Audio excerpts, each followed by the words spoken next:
자, 이 관련돼 가지고 오늘은 이제 주로 배임의 죄와 관련된 내용들을 주로 살펴볼 겁니다. 여기 배임죄와 관련돼 가지고는 뭐 기본적으로 배임죄가 나오고 그다음에 이제 배임죄하고의 다른 독자적 구성 요건 요소로서 배임 수중죄죄가 나오는데 배임죄하고는 전혀 다른 범죄이기 때문에 먼저 배임죄를 공부하고 그다음에 이어서 배임 수중죄죄를 같이 공부한다. 그렇게 여러분들이 받으면 될 것 같아요. 자, 여기 보듯이 뭐 배임의 저와 관련돼 가지고 우리 강의 교환에 나와 있듯이 여기는 핵심적으로 주체가 신분범이죠. 타인의 사물을 처리하는 자가 임무에 위배하는 행위로서 재산상 이익을 취득하거나 제3자를 취득하게 해가지고 본인한테 손해를 가함으로써 성립하는 범죄다. 그러니까 여기서 핵심적인 사항은 여기부터 임무에 위배되는 행위로서 뭐 재산상 이익을 취득하거나 제3자로 취득하게 하고 본인에게 손해를 가하는 행위. 요 행위를 우리가 일반적으로 배임 행위라고 하는 것입니다. 자, 이런 배임 행위를 하기 위해서는 기본적으로 타인의 사물을 처리하는 자라고 하는 이 타인 사무 처리자의 개념이 중요한데 요것과 관련돼 가지고 최근에 타인 사무 처리를 하는 자와 관련돼 가지고 최근 10년 내에 많은 변화가 있었다. 10년간 판례의 많은 변화가 있었기 때문에 요 부분에 관련된 부분을 여러분들이 좀 체크를 해 두면 될 것 같아요.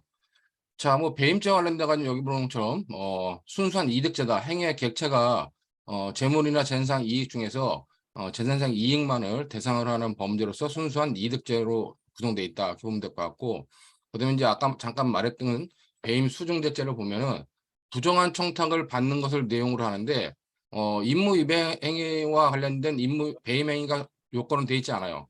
그렇기 때문에 타인의 사물을 처리하는 자가 부정한 청탁을 받고 돈을 받거나 아니면 재물이나 재산상 이익을 취득하는 경우 그런 경우에 처벌하는 것은 우리가 뇌물죄 저희 국가적 법익에 보면 공무원이나 중개인에 대한 뇌물죄가 있는데 그 사적 처리 영역, 공적 영역에서의 뇌물죄에 대해서 사적 영역에서의 뇌물죄 성격을 갖는 범죄가 바로 배임 수중죄다. 그렇게 여러분들이 받으면 될 것 같습니다.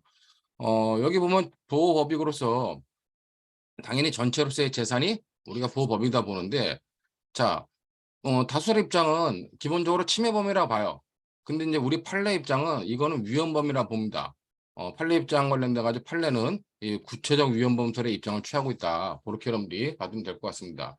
2000년도 판례를 보면은 그냥 배임죄는 현실적인 재산상의 손해액이 확정될 필요는 없고 단지 재산상 권리의 실행을 불가능히 할 염려가 있는 상태 또는 손해 발생에 위험이 있는 경우, 즉 손해 발생에 위험이 있는 경우 처벌되는 위헌범이다라고만 해놨는데 그럼 위헌범 중에서 이 구체적 위헌범이냐 추상적 위헌범이냐와 관련된 내용들을 2015년도 판례에 보면은 명백하게 재산상 실해 발생의 위험이다. 재산상 실해 발생의 위험이란 본인에게 손해가 발생할 막연한 위험이 있는 것만으로는 부족하다. 뒷부분에 똑같은 판례가 나오는데 막연한 위험이 있는 것만으로는 부족하고 구체적 위험이 있는 경우를 의미한다. 그렇기 때문에 침해 보호의 정도와 관련돼 가지고 우리 판례는 구체적 위험범설을 취하고 있다. 이렇게 여러분들이 받으면 될 것 같습니다. 배임죄의 본질과 횡령죄의 관계를 보면은 이 배임죄의 본질과 횡령죄의 관계를 보면 우리가 기본적으로 여기 보는 것처럼 뭐 권한남용설, 배신설이 있는데 배신설이 현재 통설 및 판례의 태도다. 그다음에 권한남용설이라고 하는 것이 있긴 있는데 여러분들이 권한남용설은 뭐 크게 신경을 쓰지 않아도 될 것 같아요. 여기 보면 타인의 사물을 처리할 법적 권한을 가진 사람, 즉 법적 처분 권한을 가진 사람이 그 권한을 남용한 것이 배임행위다. 이렇게 보는 것이 권한남용설이에요. 그렇기 때문에 이 배임죄의 주체가 되는 타인 사무처리자한테는 기본적으로 법적 대리권이 있어야 된다. 그렇기 때문에 배임행위는 법률행위에 한정된다. 이렇게 보는 건데 거의 주장자가 없다 보면 될 것 같고 지금에 있어서 통설적 입장은 밑에 보고 있는 배신설의 입장입니다. 즉 타인의 재산을 관리할 의무 있는 자, 타인의 재산 관리자가 신뢰관계의 배반이 배임행위의 본질이다.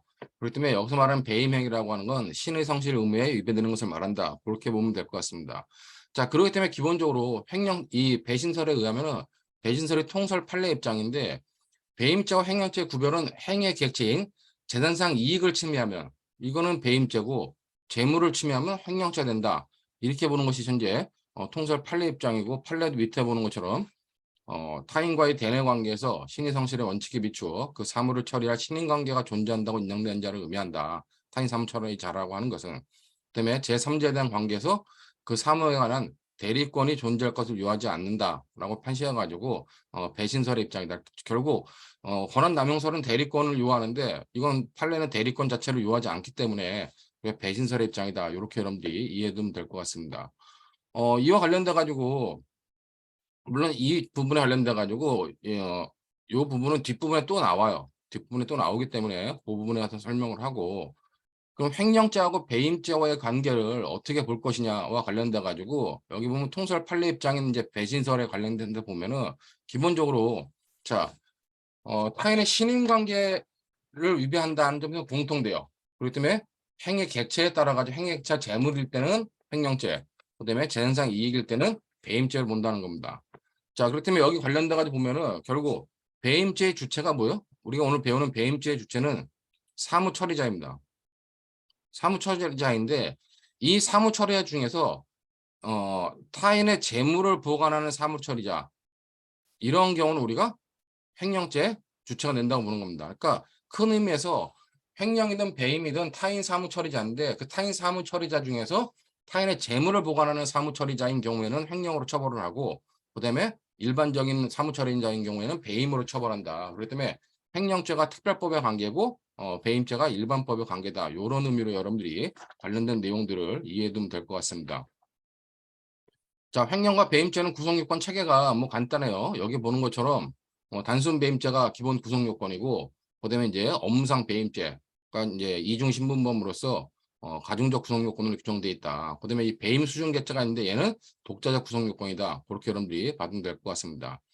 그러니까 결국 핵심적인 사항은 업무상 배임죄가 이중적 신분범이라는 거, 부진정 신분범이라는 거죠. 그런 의미만 받으면 될 것 같고, 특별하게 문제되는 부분은 여기 보면 특별형법 관련돼 가지고 여러분들이 특경법에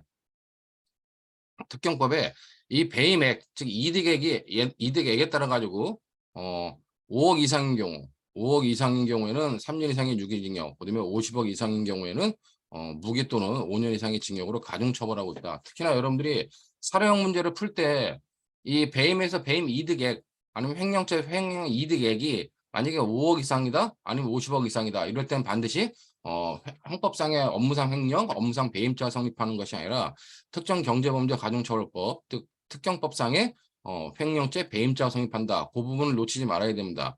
이 부분을 의외로 사례형 문제 풀 때 학생들이 잘 놓치게 되는데 이 부분을 놓치게 되면은 배점된 배점에서 거의 뭐 반 정도 아니면 적어도 3분의 1 정도의 감점이 있어요. 그렇기 때문에 그런 부분을 체크해가지고 관련돼 가지고 항상 배임액과 횡령액이 뭐 5억 이상인 경우는 잘 체크해야 된다. 그렇게 보면 될 것 같습니다. 특히나 오늘 배우는 것 중에서 우리가 이제 배임죄 관련돼 가지고 부동산 이중 매매 같은 경우를 아직까지 대법원이 배임죄로 처벌하고 있는데 부동산 이중 매매와 관련돼 가지고는 이득액이 그 시가 부동산 시가 금액 그 자체예요, 그냥. 그렇기 때문에 내가 뭐 현재 뭐 서울 시내 아파트가 한 뭐 10억에서 15억 한다. 그러면 15억짜리 아파트를 뭐 이중 매매했다. 그러면 이 특경법상에 업무상 배임죄로 처벌하게 됩니다. 왜냐면 15억 자체가 배임액으로 보기 때문에 그런 경우 3년 이상의 유기징역으로 처벌하게 되죠. 그렇기 때문에 배임액에 관련된 경우를 여러분들이 좀 잘 봐야 될 거다라고 판단이 됩니다. 자, 이 단순 이제 배임죄부터 보겠는데 관련돼 가지고 잠깐만요. 공유를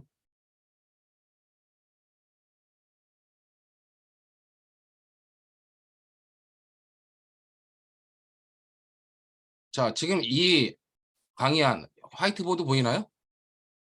네, 네. 자, 화이트보드와 관련돼 가지고 보면은 우리가 배임죄와 관련돼 가지고 좀 줘야 될 것은 자,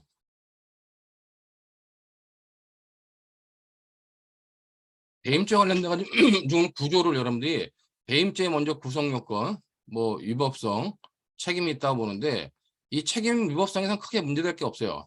단지 배임죄와 관련돼 가지고 주체, 객체, 행위. 그다음에 이제 뭐 침해범인 경우에는 결과를 보겠지만 위헌범인 경우는 특별하게 뭐 행위만 있으면 된다. 그리고 관련돼 가지고 주관적 구성 요건으로 고의가 필요하다. 자, 이 고의는 나중에 다시 한번 보겠지만은 여기서의 고의는 인식과 의사 이외에 어 잠깐만요. 자,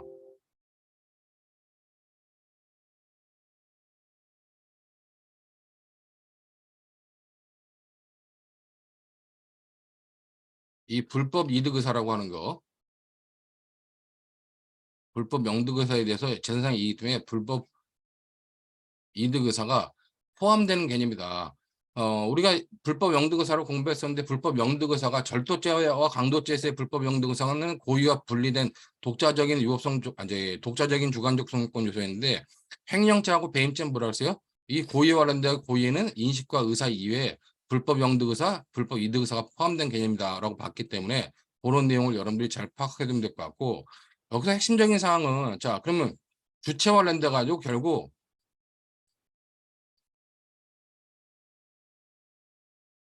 타인 사물을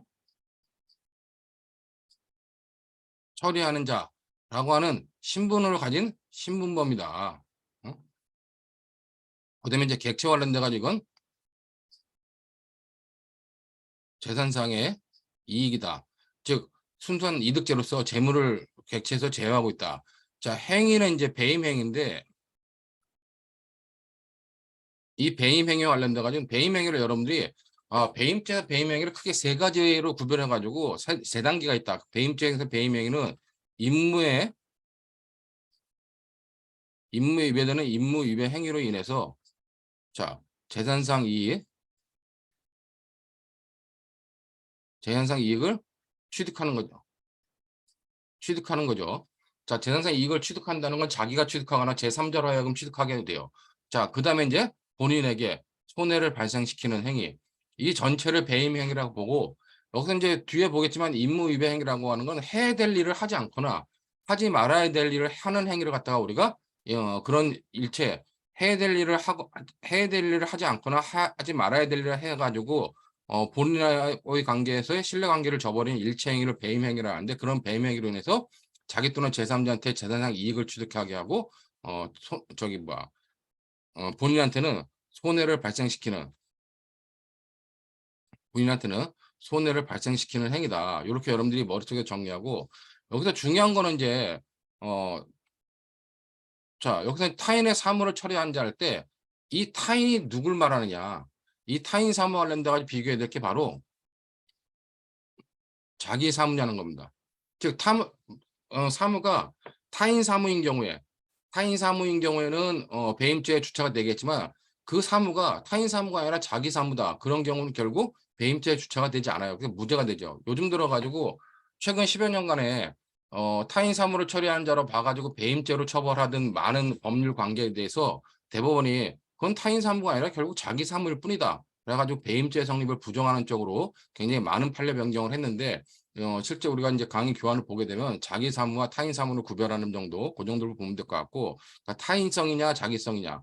그다음에 이제 사무와 관련돼 가지고 이 사무라고 하는 것은 결국 타인 사무를 처리하는 자 할 때, 타인 사무를 처리하는 자 할 때 이 타인 사무 처리자는 결국 사무를 처리한다는 의미는 신의 성실에 입각해 가지고 사무를 처리하는 걸 우리가 타인 사무를 처리하는 자라 그래요. 자, 그럼 이 타인 사무를 처리하는 자의 근거와 관련돼 가지고 근거는 뭐냐? 근거는 횡령죄에서 위탁관계가 법률, 계약, 신해치액, 조리에 의해서 인정되듯이 여기서도 똑같이 횡령죄와 배임죄는 일반법과 특별법의 관계로서 기본적으로 이 근거도 법률,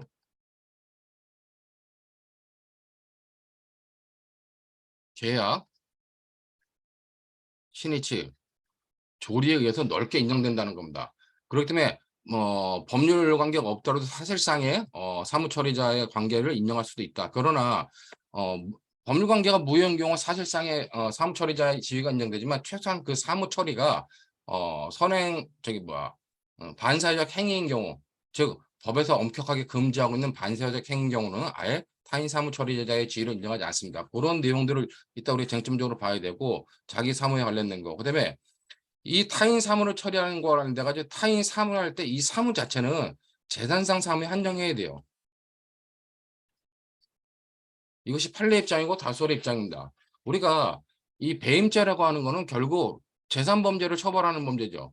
그런데 보호법이고 전체로서의 재산이기 때문에 타인 사무를 처리하는 모든 경우에 이 배임죄 처리하는 자 타인 사무 중에서 재산상 사무를 처리하는 자들이 여기에 핵심적인 주체가 된다. 그런 것들이 뭐 기본적인 내용이고 관련돼 가지고 재산상 이익 관련돼 가지고 경제적 재산설에 의해서 경제적 재산설에 따라 가지고 판단을 한다. 그렇게 보면 될 것 같고 배임 행위 관련된 임무 위배 행위 관련된 문제되는 것 중에 하나가 우리가 임무 위배 행위 아까 잠깐 얘기했었지만 해야 될 일을 하지 않거나 하지 말아야 될 일을 하는 거예요. 자, 근데 회사의 경영자가 투자를 함에 있어서 하지 말아야 될 투자를 해가지고 손해를 입혔다. 그럼 임무 위배 행위에 해당할 수 있느냐? 아니면 해야 될 일을 안 해가지고 회사에 손해를 입혔다. 그것도 임무위배에 해당할 수 있냐고 하는데 가지고 결국 회사의 경영자가 경영 판단을 하는 경영 판단이 경영 판단의 원칙이라고 하는 것이 나오는데 이 경영 판단의 원칙이 과연 임무위배에 해당할 수 있냐와 관련된 것들은 하나의 쟁점이 되고 재산상 이익 취득과 관련된 손해가 발생했다고 해야 되는데 이 손해라고 하는 건 아까 봤지만은 이 손해는 현실적인 손해, 현실적 손해 당연히 포함하는 거예요. 그다음에 손해 발생의 구체적 위험까지를 보는 것이 우리 판례 입장이다. 그러나 추상적 위험은 아니다. 추상적 위험은 아니다. 그 정도로 보면 될 것 같고 이 손해와 관련돼 가지고 또 하나 중요한 것 중에 하나가 어 최근에 뭐 일부 교과서에는 나오고 일부 교과서에는 나오지 않는 부분이 있는데 이 손해와 관련돼 가지고 중요하게 되는 것이 바로 LBO라는 거.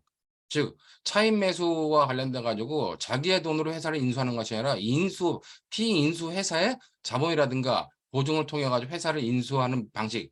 그런 방식이 이제 LBO 방식이라고 하는데 차익 매수라고 하는데 그 차익 매수 방식이 과연 배임 행위에 해당할 수 있느냐 관련된 판례들이 유형별로 나오기 때문에 그런 부분들을 여러분들이 좀 정리를 해 가지고 판단해 두면 될 것 같습니다. 자, 요런 것이 이제 배임죄 핵심적인 사항이고 이와 관련돼 가지고 다시 이제 우리 강의 교환으로 돌아가면은 강의 교환으로 돌아가면은 강의 교환 보이죠? 자, 이제 배임죄 관련돼 가지고 개별적인 내용들과 판례 내용들을 좀 보도록 하겠습니다.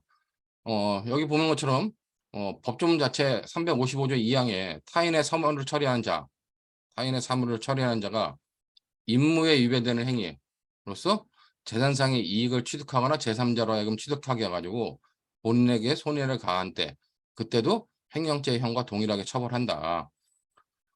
그렇기 때문에 뭐 이런 핵심적인 내용들을 여러분들이 보면서 기본적으로 뭐 진정신문범이다. 타인 사무 처리자라고 하는 진정신문범이고 이득죄고 뭐 구체적 위헌범이다. 판례 입장에 의하면. 근데 이제 다수학살의 입장 침해범인데 판례 입장에 의하면 구체적 위헌범이다. 그런 내용들을 받으면 될 것 같습니다. 자, 앞서 봤지만 배임죄 주체, 타인 사무를 처리한 자라는데 결국 타인 사무를 처리하는 자와 관련돼 가지고 권한남용설에 의하면 대리권이 있는 사람만이 타인 사무 처리자가 되는데 통설과 판례 입장인 배신설에 의하면 어떻게 해요?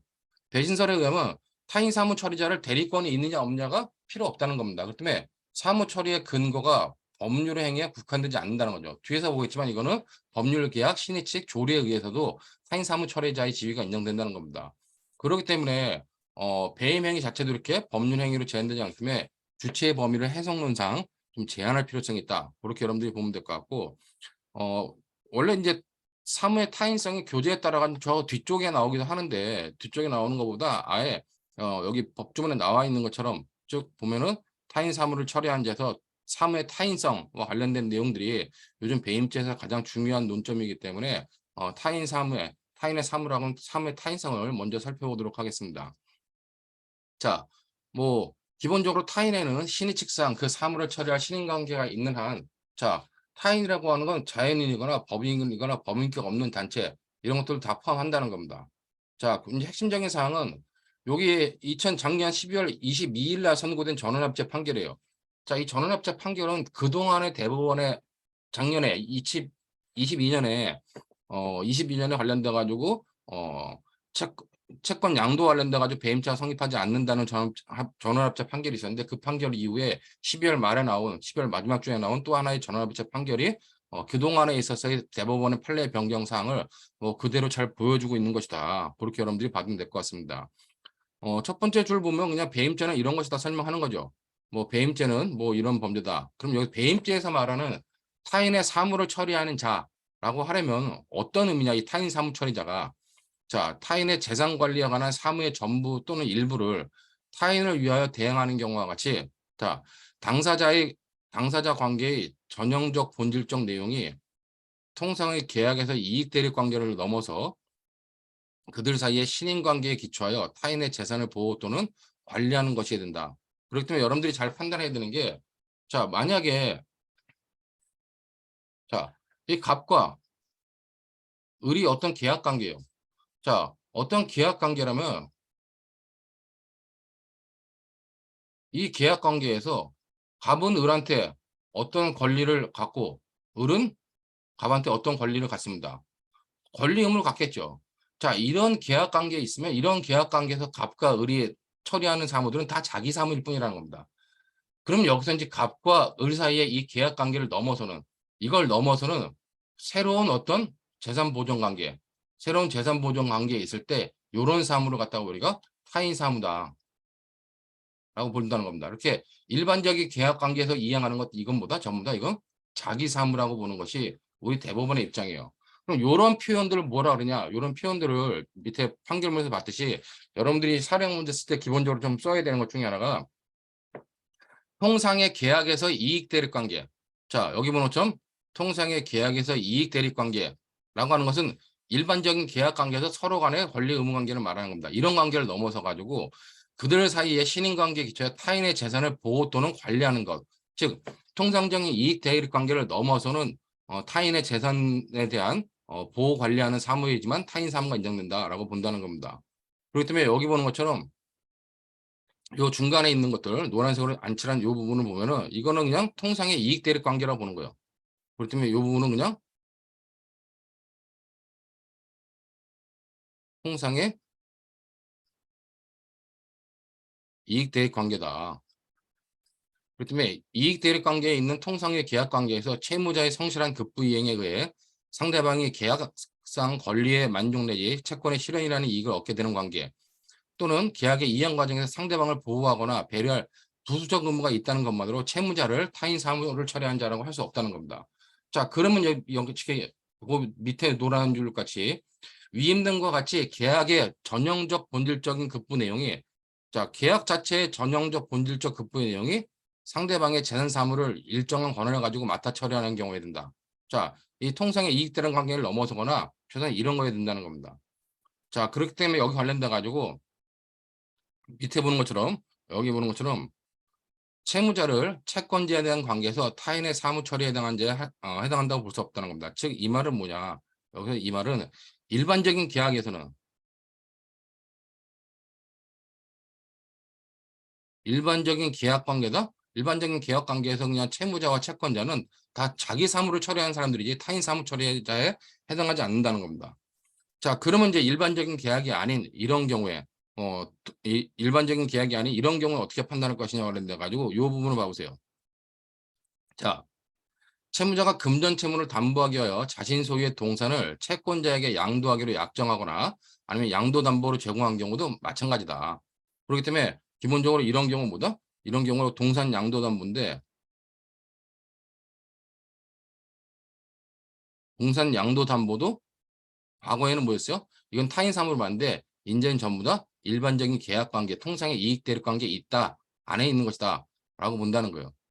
그렇기 때문에 이렇게 관련돼 가지고 이런 양도담보 관련돼 가지고 채무자가 채권 양도담보 설정 계약에 따라 부담하는 의무, 즉 동산을 담보로 제공할 의무, 담보물의 가치를 담보 가치를 유지 보존하거나 담보물을 손상, 감소 또는 멸시키지 않을 소극적 의무, 담보권 실행 시 채권자나 그가 지정한 자에게 담보물을 현실적으로 인도할 의무와 같이 채권자의 담보권 실행에 협조할 의무 등은 모두 양도담보 설정 계약에 따라 부담하게 된 채무자 자신의 급부일 뿐이라는 겁니다.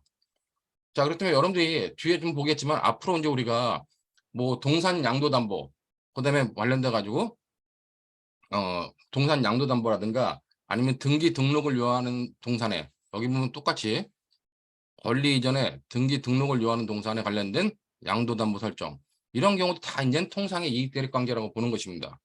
그렇기 때문에 뭐 기본적으로 요 양도담보에 관련돼 가지고 다 타인 사무 처리자가 아니다. 자기 사무를 처리하는 사람이다. 이렇게 보면 될 것 같은데 기본적으로 여기 보는 것처럼 자신 소유의 동산을 채권자에게 양도하거나 양도하기로 약정하거나 양도담보로 제공한 경우 이런 경우도 통상의 이익대립 관계. 그다음에 그 동산 자체가 일반 동산이 아니라 권리 전에 등기 등록을 요하는 동산인 경우 대표적으로 우리가 자동차 같은 경우죠. 권리 전에 등기 등록을 요하는 거, 대표로 자동차, 중기 이런 것들을 말하는 건데 이런 경우라도 다 양도담보 설정 계획이라도 전부 다 자기 사무일 뿐이다. 그렇게 보는 의미로서 여러분들이 받으면 될 것 같습니다. 자, 그다음에 관련돼 가지고 뭐 이게 이제 최근에 나왔던 22년도 하반기에 나왔던 판례이고 이런 판례가 처음에 이제 문제된 것 중에 하나가 바로 대물변제 예약입니다. 여기 대물변제 예약도 2014년도에 대물변제 예약인데 원래 이 배임죄 관련돼 가지고 요거보다 대물변제 예약보다 더 먼저 나왔던 것들은 뭐냐? 더 먼저 나왔던 것은 동산에 대한 이중 매매에서 결국 채권자, 채무자에서 자기 사무일 뿐이다라고 보는 동산에 대한 이중 매매와 관련돼 가지고 나왔고 그다음에 요 대물변제에 대해서 나왔어요. 자, 여기 보는 것처럼 자, 채무자가 채권자에 대하여 소비대차 등으로 인한 채무를 부담하고 이를 담보하기 위하여 장래 부동산의 소유권을 이전하기로 하는 내용의 대물변제 예약. 자, 이 대물변제 예약이란 게 요런 내용이라는 거죠. 자, 대물변제 예약에서 만약에 약정의 내용에 추천 이행을 하여야 할 채무는 특별한 사정이 없는 자기 사무에 해당한다는 겁니다. 그렇기 때문에 여기 보는 것처럼 대물변제 예약의 궁극적 목적은 차용금 반환 채무 이행 확보에 있고 채무자가 대물변제 예약에 따라 부동산에 관한 소유권 이전 등기를 이행할 의무는 궁극적 목적을 달성하기 위해 채무자에게 요구되는 부수적 내용에서 이를 가지고 배임죄에서 말하는 신인관계에 기초하여 채권자의 재산을 보호 관리하는 타인 사무에 해당한다고 볼 수는 없다는 겁니다. 자, 이 당시에 이제 2013년대 전원합의체 판결을 통해 가지고 이렇게 바꿨는데 이 말은 뭐냐 결국 핵심적으로 여러분들이 채권법을 배웠으면은 대물변제 예약을 배웠을 겁니다. 결국 내가 몇 월 며칠까지 돈을 갚겠다. 근데 만약 그때까지 돈을 안 갚으면 내가 가지고 있는 부동산이나 어떤 다른 물건으로 어떤 재물로 대신 갚겠다 하는 걸 대물변제 예약이라는데 그랬을 때 그 대물변제 예약에 제공한 물건에 대해서 그걸 갖다 소비한 경우 그런 경우에 관련돼 가지고 배임죄가 성립한다고 보는 것이 기존의 판례였어요. 근데 결국 이 2014년도 판례를 통해서 대물변제 예약에 대해서 이제 배임죄가 성립할 수 없다라고 본 것이 대법원의 기본적인 입장이다. 그렇게 여러분들이 받으면 될 것 같고. 자, 그렇다면 뭐 그런 의미로 보면 될 것 같고. 그다음에 이제 부동산 이중 매매의 경우는 이거는 이제 타인 사무다라고 본 유일한 경우는 아니지만 대표적인 경우예요. 근데 원래 이 부동산 이중 매매와 관련돼 가지고 다수의 학설은 배임죄가 된다고 보지만은 실제로 다수의 견해, 대법원의 다수의 견해는 배임죄가 된다고 보지만은 배임죄가 되지 않는 것이 논리적으로 많고 그다음에 대부분의 학설들도 배임죄가 되지 않는다라고 보고 있다는 겁니다. 그 때문에 이 부분은 언젠가 현재 이중매매에서 부동산 이중매매만 지금 배임죄로 처벌하고 있고 동산 이중매매는 배임죄로 처벌 안 해요. 동산의 이중저당 아니면 뭐 각종 등기 등록을 요하는 동산의 이중매매 뭐 이중저당 전부 다 우리가 기본적으로 타인 사무가 아니다. 자기 사무일 뿐이다라고 보는데 이 부동산에 한해서만 아직까지 어 부동산에 대한 그 소유자들 부동산 취득자들의 권리를 보호하기 위해서 배임죄로 처벌하고 있다. 그렇기 때문에 특이한 경우다 보면 될 것 같고 여기 보면은 자 여러분들이 부동산 매매 계약을 하면 이건 부동산 이중 매매 관련된 뒷부분에서 보겠는데 뭐 잠깐 여기서 먼저 잠깐 보면은 자 기본적으로 부동산 이중 매매라는 건 갑이 A한테 부동산을 매각해요. 자 매매를 하는데 계약을 하고 중도금까지 받은 상태에서 아직 등기를 하지 않은 겁니다. 중도금까지 받았기 때문에지만 등기를 하지 않은 경우에 이런 상태에서 갑이 다시 B한테 뭐 매매 계약을 통해 가지고 갑이 가지고 있는 뭐 X라는 부동산이 있다. X라는 동산에 대해서 다시 계약을 하고 중도금, 잔금, 그다음에 뭐다? 등기까지 이전해 주는 경우. 이전해 주는 경우 여러분들이 물권법을 배웠으면은 우리는 부동산 물권 변동에 대해서 성립주의를 취하기 때문에 이 등기를 이전했을 때 부동산의 소유권이 이전되는 겁니다. 자, 그러면 이 갑과 B는 정상적인 계약과 중도금 잔금을 통해서 등기까지 이전받았기 때문에 이 X라는 부동산의 소유권은 이 B한테 이전돼요. 자, 근데 A는 갑으로부터 X라는 부동산을 이전받기로 했는데 아직 등기가 돼 있지 않은 단계로 결국 이 갑이 B하고 계약하고 등기를 이전해 줌으로 인해서 A는 이 부동산을 얻지 못하는 문제가 발생했을 때 이 갑을 과연 배임죄로 처벌할 수 있겠느냐와 관련돼 가지고 우리 판례는 이 갑을 지금 배임죄로 처벌한다는 겁니다. 자, 그럼 판례가 이렇게 배임죄로 처벌하는 이유가 뭐냐? 여기 보는 것처럼 기본적으로 여기 보는 것처럼 뭐 부동산 매매 계약에서 계약금만 지급된 단계에서는 어느 당사자나 계약금을 포기하거나 그 배액을 상환함으로써 자유롭게 계약의 구속력에서 벗어날 수 있다는 겁니다. 자, 그렇기 때문에 기본적으로 갑과 A가 매매 계약만 했어요. 매매 계약만 했을 때는 뭐다? 매매 계약만 했을 때는 서로 갑은 받은 계약금의 2배를 돌려주고 A는 계약금을 포기하고 계약을 취소할 수 있다는 겁니다.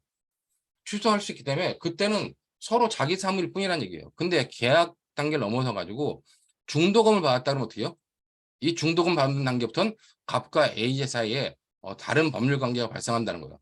즉 여기 보는 것처럼 중도금이 지급되는 등 계약이 본격적으로 이행되는 단계에 이른 때는 계약이 취소되거나 해제되지 않는 한 매도인은 매수인에게 부동산의 소유권을 이전해줄 의무에서 벗어날 수 없다. 자, 그렇기 때문에 중도금까지 받은 단계부터는 갑은 X라는 부동산의 등기를 A한테 넘겨줘야 될 의무가 있다는 겁니다. 그다음에 이제 A는 이걸 넘겨줘야 되겠죠. 넘겨받아야겠죠. 이런 것들을 우리가 등기 협력 의무라고 하는데, 자, 이러한 단계에 이른 때 매도인은 매수인에 대하여 매수인이 재산 보전에 협력하여 재산상 이익을 보호 관리할 신임관계에 있게 된다. 그러므로 그때부터 매도인은 배임죄에서 말하는 타인 사무를 철회한 자에 해당한다고 보아야 한다. 이것이 이제 대법원의 기본 입장이라는 겁니다. 자, 그러므로 여러분들이 부동산 이중 매매와 관련돼 가지고 계약금만 받았을 때는 문제가 안 되지만 중도금만 받은 상태에서 갑이 A한테 등기를 넘겨주지 않고 B한테 넘겨준 경우 갑한테는 배임죄가 성립하는데 그 배임죄가 성립하는 이유가 뭐냐?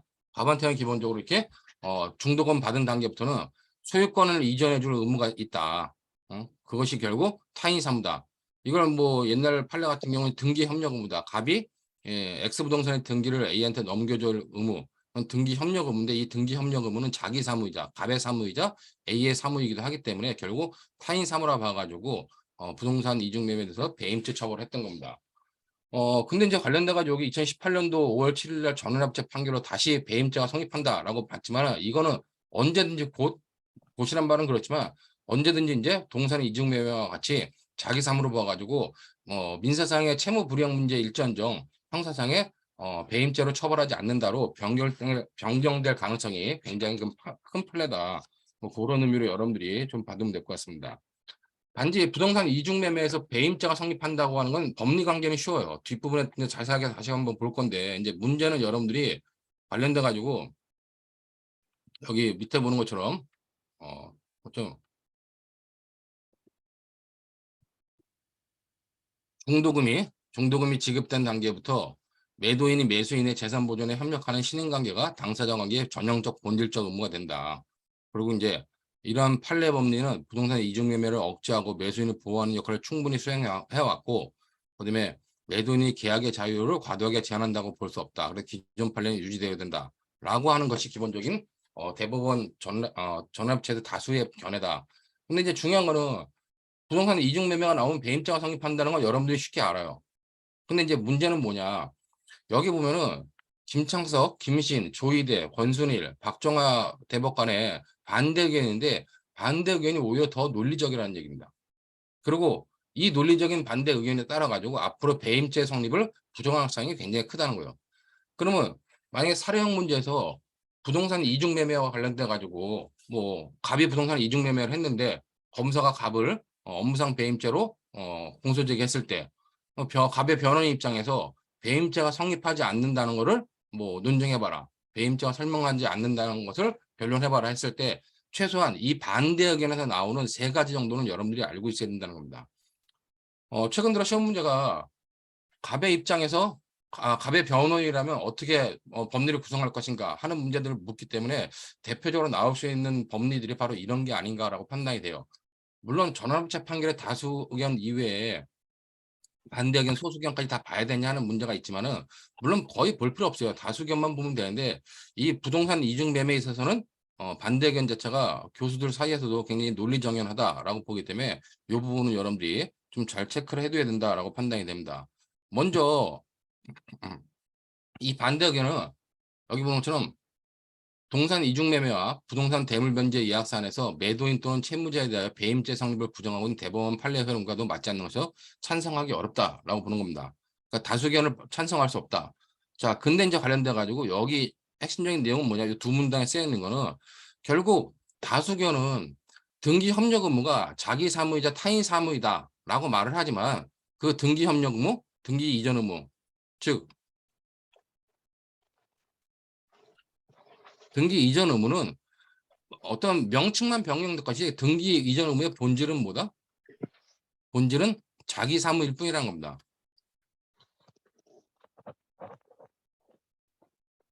자, 그렇기 때문에 여기 보는 것처럼 계약의 일방 당사자가 상대방에게 계약의 내용에 따른 의무를 성실하게 이행하고 그로 인해 상대방은 계약상 권리의 만족이라는 이익을 얻는 관계에 있더라도 그 의무의 이행이 위와 같은 의미의 타인 사무에 해당하지 않는다면 그것은 자기 사무에 불과할 뿐이라는 겁니다. 즉 명칭만 바뀌었다 할 뿐이에요. 여기 보는 것처럼 설사 매도인에게 등기 협력 의무가 있다거나 매도인에게 등기 협력 의무가 있다거나 매수인의 재산 취득 사무에 협력할 의무가 있다고 주장해도 그 협력금의 본질은 뭐다?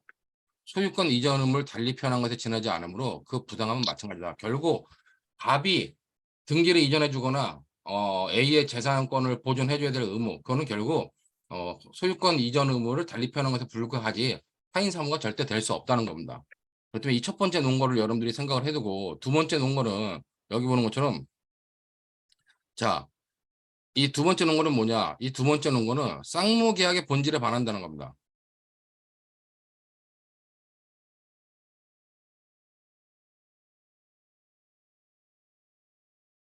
자, 왜냐면 여기 보는 것처럼 기본적으로 여기서 우리가 매도인에게 매수인의 재산 보존에 협력할 의무가 있다고 가정하면 쌍무 계약의 본질에 비추어 상대방인 매수인에게도 매도인의 재산 보존 협력할 의무가 있다고 보아야 규정이 맞다는 겁니다. 자, 즉 이건 무슨 말이냐? 갑이 A와 매매 계약을 맺었어요. 자, 그럼 얘가 얘한테 등기를 이전해 줘야 될 등기 이전 의무가 있다. 근데 이 등기 이전 의무를 갖다가 이행하지 않았다. 그럼 그거는 배임죄로 처벌해요. 근데 만약에 어떤 경우가 있냐면은 갑과 A가 부동산 매매 계약을 맺으면서 아직 갑이 그 매매 대금을 다 받지 않는 상태에서 등기를 먼저 이전해 주는 경우가 있습니다. 그렇기 때문에 이와 관련돼 가지고 갑과 을 사이에 자, 매매 계약을 하고 중도금까지 받은 상태에서 잔금을 받지 않고 그냥 중도금 넘겨주고 등기를 이전해 주는 경우가 있어요. 자, 그러면 이제 A는 등기가 이전되어 있는 것을 기화로 이 등기 부동산에다가 담보대출을 받아가지고 그 담보대출 받은 금액을 갑한테 줌으로써 계약의 잔금을 치르는 이런 방식으로 매매 계약을 체결하는 경우가 있다는 겁니다. 자, 그럼 이럴 때 A가 등기 이전 받은 X라고 하는 부동산이다 그러면 X 부동산에 대해서 담보권을 설정해서 계약 잔금을 지급해야 되는데 그런 거를 하지 않은 경우에 그러면 A도 배임죄로 처벌해야 되냐? 근데 문제가 뭐다? 여기 보는 것처럼 다른 정도로 근저당권을 설정한 사안에서 매수인인 피고인에게 배임죄가 성립하지 않는다고 판단하여 이를 부정하고 있다는 겁니다. 자, 얘가 갑이 등기협력 의무에 이행하지 않는 건 배임죄인데 얘가 이 등기 전 받은 다음에 이걸 잔금을 지급하지 않는 의무 이거는 배임죄가 되지 않는다고 보는 거예요. 그러면 왜 얘만 배임죄로 처벌하고 갑만 A는 배임죄로 처벌하지 않느냐?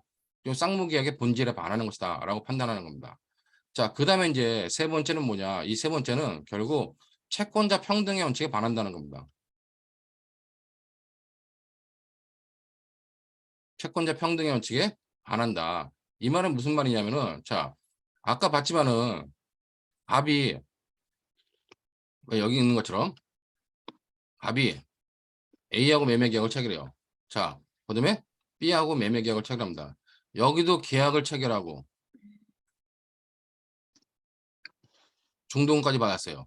자, 여기다가도 계약을 체결하고 그다음에 중도금까지 받았습니다. 자, 이 상태에서 이 갑이 현재 어떤 X라고 하는 부동산에 대해서 A하고 계약하고 중도금까지 받고 B하고 계약하고 중도금까지 받은 상태에서 만약에 B한테 잔금 받고 등기까지 넘겨준 뭐요? X는 지금 갑은 배임죄로 처벌한다는 겁니다. 자, 이 상태에서 근데 갑이 그냥 A한테 등기를 넘겨주겠다. 그래가지고 갑이 계약금하고 여기 잔금 받고 등기까지 이쪽으로 넘겨줬다. A한테. 그럼 A는 이제 X부동산에 대한 정상적인 소유권 이전을 받는 겁니다. 소유권을 취득하는 건데 그런 경우는 B에 대해서는 배임자가 성립하냐 했을 때 B에 대해서는 배임자가 성립하지 않는다고 보는 겁니다. 그러면은 이 등기를 받기 전까지 A나 B는 둘 다 뭐예요? 계약하고 중도금을 받았기 때문에 갑은 이 두 사람 다 뭐다? 두 사람 다의 재산을 보존해야 될, 등기를 협력해야 될 의무가 있는 건데 A나 B는 뭐예요? A나 B는 그냥 단지 등기를 받기 전까지는 단지 그냥 채권자일 뿐이라는 겁니다. 그러면 똑같은 채권자인데 왜 B한테 넘기면 A에 대한 배임자 성립한다는 처벌을 하고 A한테 넘기면 B에 대한 배임자가 성립하지 않는다라고 판단해가지고 채권자일 뿐인 A와 B를 갖다가 다르게 대우를 하느냐. 응?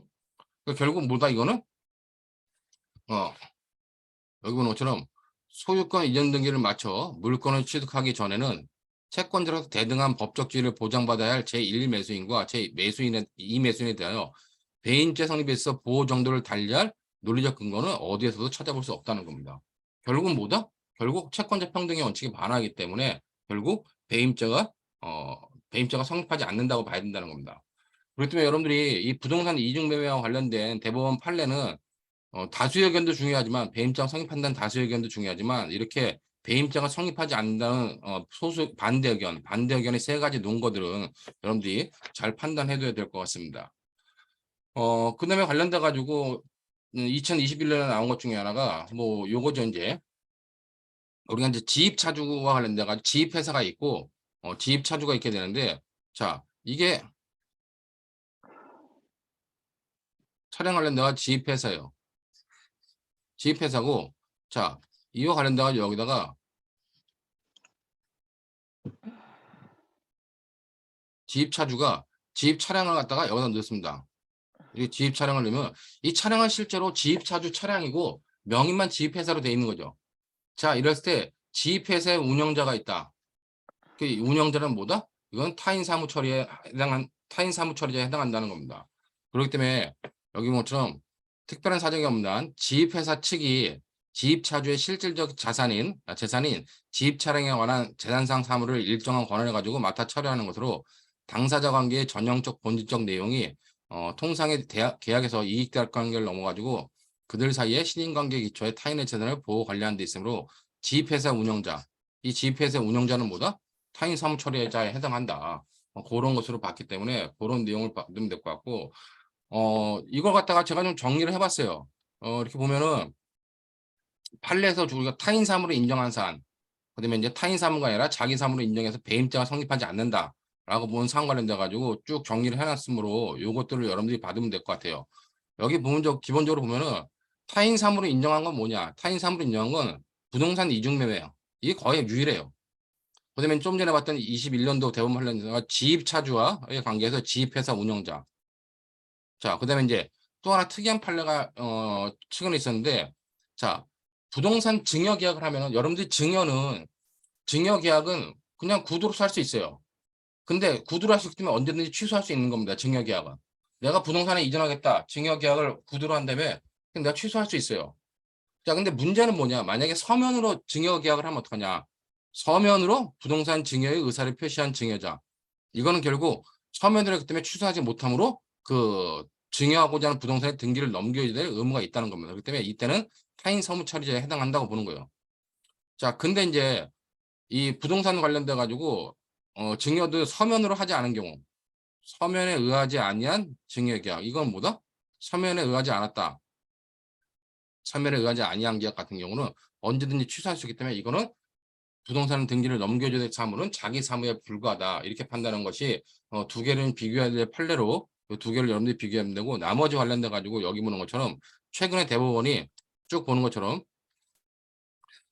최근에 아니라 2011년도에 동산 이중양도 그다음에 아까 봤던 대물변제약 동산 이중양도도 우리 뒤쪽에 나와요.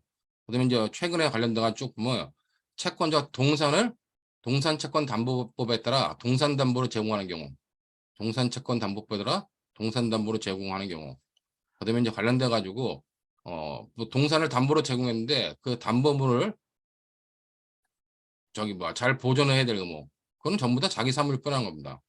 그다음에 특정 동산 저당법에 따라 가지고 동산에 대하여 저당권을 설정하기로 약정하는 경우 그다음에 여기 공장 및 광업재단 저당법에 따라 저당권이 설정된 동산을 채무자가 제3자에게 임의로 처분한 사항. 자, 전부 다 안 된다는 거예요. 이제 자기 사무일 뿐이라는 겁니다. 그다음에 이제 관련돼 가지고 채권 양도담보. 이거 채권 양도담보가 2021년도에 나왔던 거죠. 21년에 나왔던 거고 그다음에 관련돼 가지고 채권 양도 22년에 관련돼 가지고 이제 전부 다 자기 사무이다. 이중 저당도 21년인가요? 22년인가 나와 가지고 전부 다 배임죄가 되지 않는다. 그다음에 이제 작년 22년 말에 나온 것이 권리 이전에 등기 등록을 요하는 동산. 뭐 이런 전부 관련돼 가지고 전부 다 배임죄가 성립하지 않는다. 결국 자기 사무이기 때문에 배임죄가 성립하지 않는다고 봤으므로 여러분들이 뭐 객관식용을 위해서도 그다음에 주관식을 위해서도 대부분 관련돼 가지고 요 내용들을 잘 파악해 두고 최근에 이제 모의 시험에도 주로 나왔던 문제가 대부분 다 뭐 동산 이중 양도 그다음에 이제 동산 이중 저당 그다음에 이제 채권 양도 담보라든가 채권 양도와 관련돼 가지고 아직 안 나왔지만 뭐 이런 것들이 주로 모의 시험과 본 시험에 나오기 때문에 그런 내용들을 여러분들이 좀 파악해 두면 될 것 같습니다. 자, 그다음에 관련돼 가지고 뭐 기본적으로 타인 사무 처리자 할 때 법인은 범죄 능력이 없어 가지고 배임죄가 주체가 되지 않는다. 그리고 법인의 대표자가 타인 사무 법인이 만약에 동산을 이중매매했으면 그 법인의 대표자가 사무 처리자라고 봤다라고 하는 요 판례가 있기 때문에 요거는 우리가 이제 총칙상의 논점이기 때문에 그런 논점까지 여러분들이 좀 받으면 될 것 같습니다. 자, 요 정도로 해 가지고 뭐 시간이 많이 흘렀으므로 잠깐 쉬고 또 나머지 보도록 하겠습니다.